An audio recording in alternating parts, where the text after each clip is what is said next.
When I was younger, I had the good fortune of receiving teaching from someone. And I don't think they realized how profound of a gift they were giving me at the time. I was young, maybe 17, and this lady suggested I create an internal compost pile.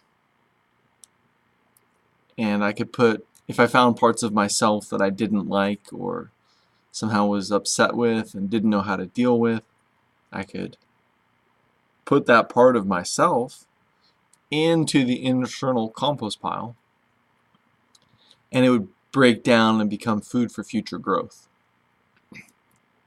A simple idea. A simple idea. And as I've grown and evolved, I realized that the mind is plastic in some ways. It will take on the form of whatever symbol set you give it. And this process of an internal compost pile, again, as I've grown, I realize, in retrospect, I realize it was a complete, nearly complete alchemical model for inner transformation. I'm going to try and explain to you how profound this was to me. So I had studied neurolinguistic programming prior to this, but of course I was still young, so I'd studied a lot more of it since then. And I had had some interesting psychedelic experiences prior to that. Pretty profound opening ups.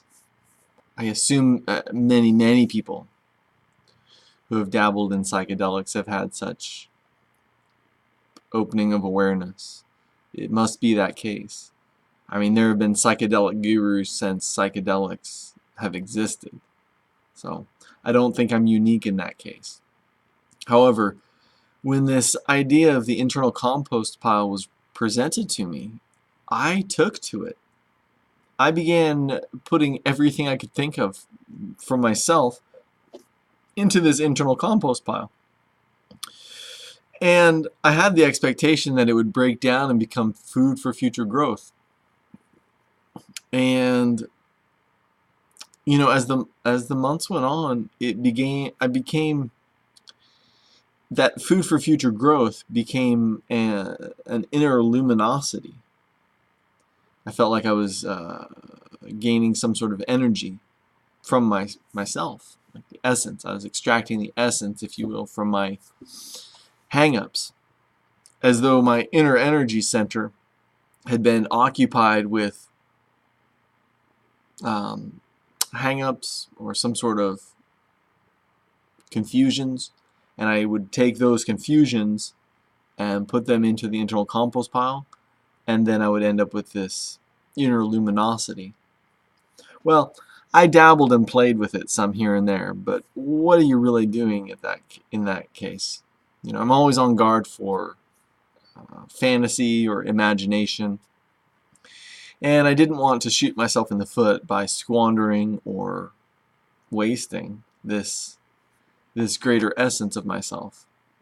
So I ended up creating some sort of circuit, if you will, with my higher self, or guardian angel, if you will, to reinvest that energy into the process of refinement and purification.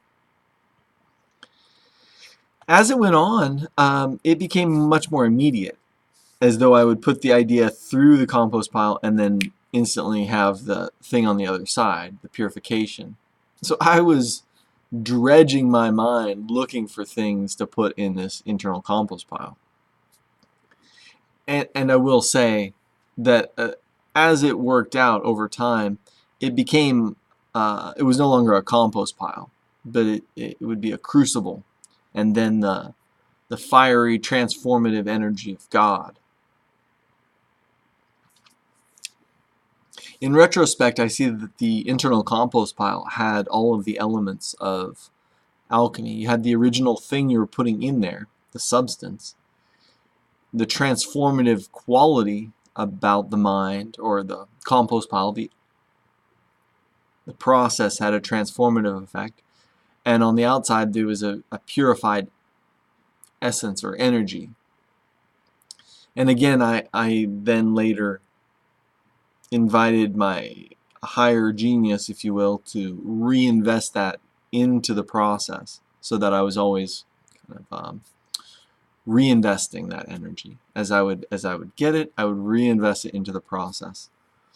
And like I say, I was looking for things to put in there, like, and some phenomenal things began to happen, unexpected things. As I would be doing this, occasionally, at first, entities would fall out of the process, like demons. And at the time, I was put off by that. I was nervous because, I mean, who wants to be possessed? So, not knowing exactly what to do, I would, take on combat mode, psychic combat mode. Would banish them as best I could.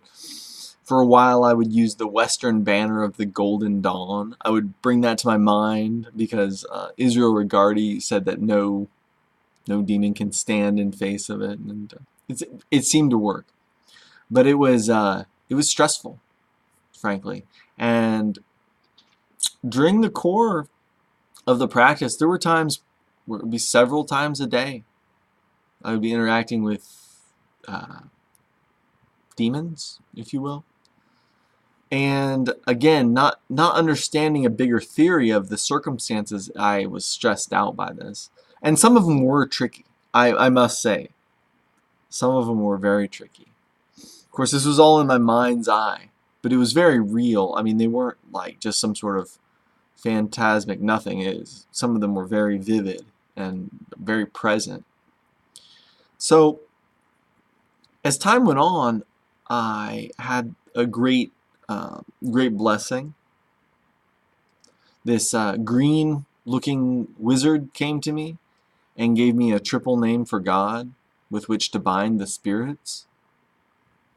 And it was kind of funny because then later that green wizard became a blue wizard and then a violet wizard. It was as though it was in a position of the rainbow, if you will, at the time. It wasn't always going to be green. But I don't really relate to that particular teacher often, but I feel like if I need to, I can access that intelligence, which is frankly a great relief. And so what I realized later is that the demons themselves weren't seeking to possess me at that time. It was as though I had removed their residence from my psyche, and so they were falling out of the process. I really didn't need to banish them. They were already going away. That was the situation. So in that context, in this theory, if you will, a demon essentially makes residence in a person's problems or hang-ups. Now, don't get me wrong. Not all demons are bad, per se. In fact, as I see it, this entire realm is made up of a fabric of that very nature, like a demonic nature, if you will. It's not necessarily evil, but it's not necessarily good, and you certainly wouldn't want to give praise or honors to any of these entities, in my opinion. But anyway, so this triple name for God essentially related to this triple aspect as it was presented to me. There's a radiance to God's nature, there's a characterizing principle, and then there's the personality, if you will, of God. And so with these three names, I imagined like a circle of the art, and then I would bind the spirit to the circle with these three names.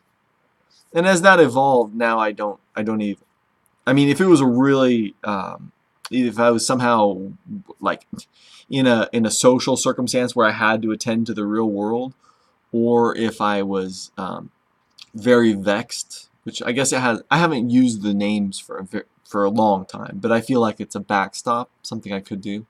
But anymore, I declare my will, and the spirits follow the direction. But I really don't even have to interact with them much anymore. I did have I have along the ways had some very profound experiences, but at a certain level, there's a coexistence with this realm and that realm, where we're not enemies, we're co-creators, but there's still the possibility of deceit and trickery on their part. Like it's as though that realm in a lot of ways, or many in that realm, if you will, benefit from our problems. And let's face it, we benefit from our problems. As it stands, most of our good lessons and growth come from our problems that we sort through and move through. But as far as the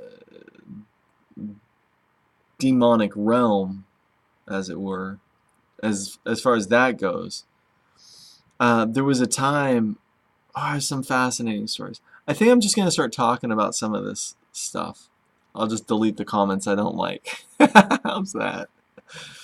But I've had some very interesting experiences, and it's already over 11 minutes on this video, so I'm gonna wrap it up there. But I would advise anybody seeking spiritual wisdom who has in mind open to it to give the internal compost pile a try. Give it a try. I promise you that I'm speaking absolutely truthfully when I say that my psyche was overhauled and evolved with that very symbolic process. The mind is so fascinating. One of the biggest, most fascinating aspects to it is that it can transform itself by engaging in symbol sets. So the internal compost pile, with then if you gain some sort of luminosity, reinvest that through your higher agent into the process. As a whole, that's a complete, contained alchemical process. It's simple, but it's effective, and it's safe. Definitely, in my opinion, it's unwise to seek out the company of demonic spirits, and it's never wise, in my opinion, to use them for purposes. I have only a couple of times, and it was just, again, because of time convenience. Like this one time, my friend was hitchhiking out of Colorado, and he called me asking for help. And it's funny because in retrospect, I think he wanted some cash for a bus. But I was like, okay, I'll put my mind into it. But I was busy, so I didn't. Normally, I'll create some sort of I don't know what I call them, elementals, but kind of like a ferry vehicle to do things. But I was busy, so I didn't want to put my mind into it. So I just kind of drew from the ethers. I said, hey, who's somebody can help me and not run amok? And then years later, I talked to him. I asked him what had happened, and this church group had stopped and picked him up and gave him some food, got him a bus ticket, and sent him on his way. And I'm not saying I did that or this demon did it, but it was like I employed the demon for that purpose, and then those things happened. So I guess I am saying that. I don't claim power for myself, but I can play on the cosmic harp string some. And if you can do that, funny things will happen. But it's always a danger. Like I don't want it, people thinking I'm something like some grand poobah. I'm just somebody who knows where to pluck the string sometimes. It's mirth. I take mirth and enjoying it just because it's so funny. Like, oh, you want rain? Anyway, I appreciate you watching. I'll make more magic-y videos. I'm going to start explaining some things because I think that there's some misinformation out there. The least of which, I don't know if that's the proper phrase, but I think that the Golden Dawn as a whole presented some slightly misinformation. As it plays out, I feel like it's a major deceit. But I don't think they were trying to deceive people to be bad, but as a way of getting the first boom of knowledge out there without having, it's like a gun without the firing pin. It's like, okay, it's out there, but it's sort of not together right. So I've given this stuff a lot of thought, serious experiential thought, and so I sincerely feel like what I'm presenting henceforth will be true and accurate as I'm best able to understand and explain it. And I really am doing this for the good of people, because there are some sincere aspirants out there. Of course, I'll have to just not. I mean, there's some stuff I can't talk about, I'm sure, just because people might run amok. But anyway, use the internal compost pile. Give it a try for a while. I think anybody who uses it sincerely would have a psychic transformation. I wish that upon anybody. I definitely had kind of a hard few years. I wouldn't say I was going crazy, but it was as though I had a whole nother set of things I had to attend to, because that's what I was pursuing. I feel benefited for it, and I would want that benefit for anybody who has the heart and the soul to do it. So if that's you, I wish it for you. God bless you.